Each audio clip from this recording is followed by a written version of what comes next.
हर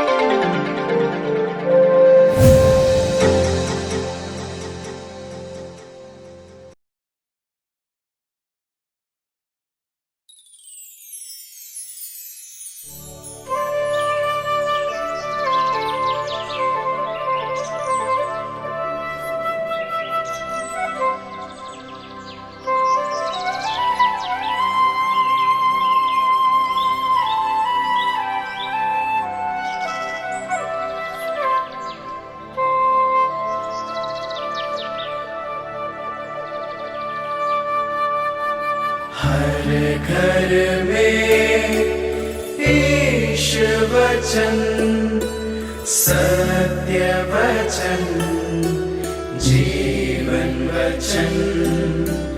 हर घर में ईश वचन, हर घर में ईश वचन।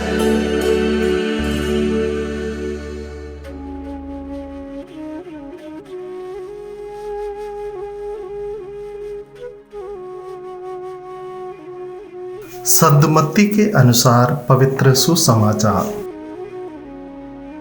ईसा ने अपने शिष्यों से कहा, यह ना समझो कि मैं संहिता अथवा नबियों के लेखों को रद्द करने आया हूं। उन्हें रद्द करने नहीं बल्कि पूरा करने आया हूं।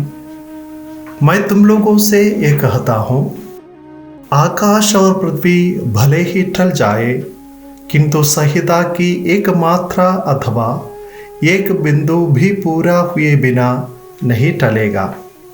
इसलिए जो उन छोटी से छोटी आज्ञाओं में एक को भी भंग करता और दूसरों को ऐसा करना सिखाता है, वह स्वर्ग राज्य में छोटा समझा जाएगा।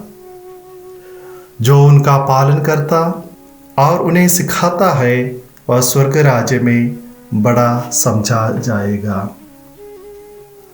प्रभु का पवित्र सुसमाचार। प्रभु यीशु में मेरे प्रिय भाइयों एवं बहनों, पवित्र बाइबल के पुराने विधान को संहिता और नबियों का ग्रंथ भी कहा जाता था।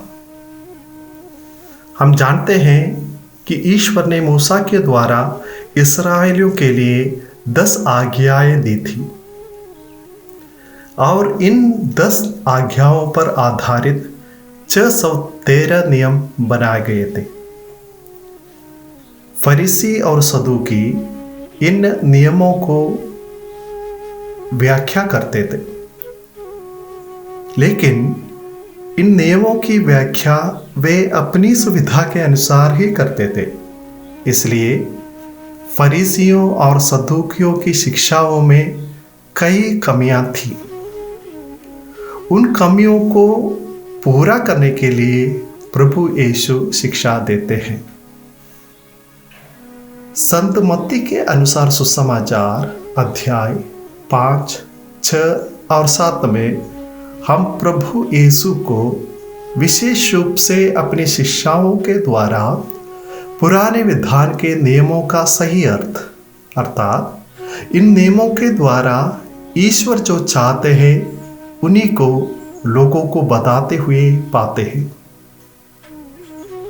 उदाहरण के लिए, पुराने विधान के नियम के अनुसार हत्या करना पाप है और जो हत्या करता है उसे दंड दिया जाता है। लेकिन प्रभु यीशु कहते हैं कि न केवल हत्या करना, बल्कि जो अपने भाई बहनों से क्रोध करता है उसे भी दंड दिया जाएगा। इसलिए आज के पवित्र सुसमाचार के द्वारा प्रभु हमसे आह्वान करते हैं कि हम ईश्वरीय वचनों के मर्म को समझें, ईश्वर की पवित्र इच्छा को जाने और प्रभु के वचनों को दिल से ग्रहण करते हुए उनके नियमों का पालन करें, जिससे कि दूसरों को भी हम प्रभु के नियमों के अनुसार चलने के लिए प्रेरित करें। आइए हम प्रभु से प्रार्थना करें कि इस 40वें काल में प्रभु हमें शक्ति एवं कृपा दे ताकि हम पापमय जीवन को छोड़कर प्रभु की आज्ञाओं का पालन करते हुए सत्य के राह पर, पवित्रता की राह पर आगे बढ़ते जाएं। आमीन।